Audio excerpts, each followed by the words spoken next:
Hello, my name is Rich Lamken. I've been involved with Citizens Defending Freedom all the way back to its beginnings here in Nassau County.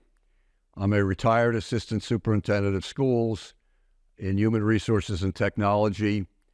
I began to get involved in the superintendent election in 2020 and found that there were some issues in the school district that I wanted to have a conversation with the superintendent about. And being unable to do that, I began to write letters to the editor and began to criticize things that I saw going on in the district.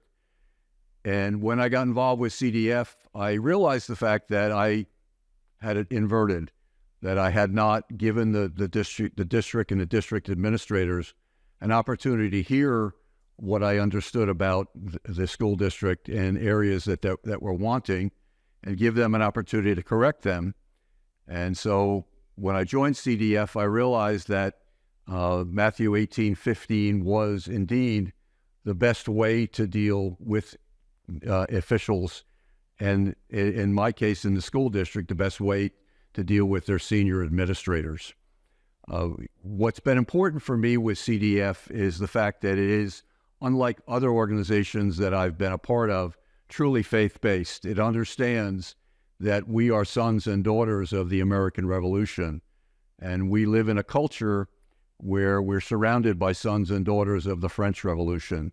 We need to be faithful to our roots. We need to be faithful to the founding fathers and the documents that are the structure of the country that we love. We need to understand that the Bill of Rights is a series of sermon topics that became part of the code of the central documents for our government.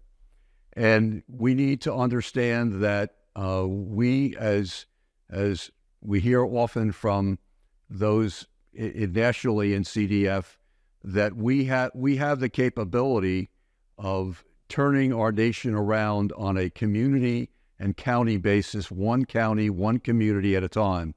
And we have seen so many different things that have changed because of our ability and willingness to sit and talk with officials. And when those officials have been willing to change, we celebrate that change.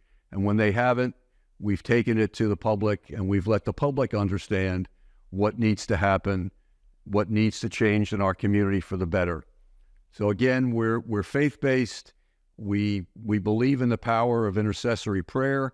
We believe in the power of individuals who are part of churches coming together to speak with one voice and convince those around us to do the right thing, and to, in my case, in my experience with education, become advocates for children, become advocates for children being children, and not being forced to take on some of the prejudices of adults around them.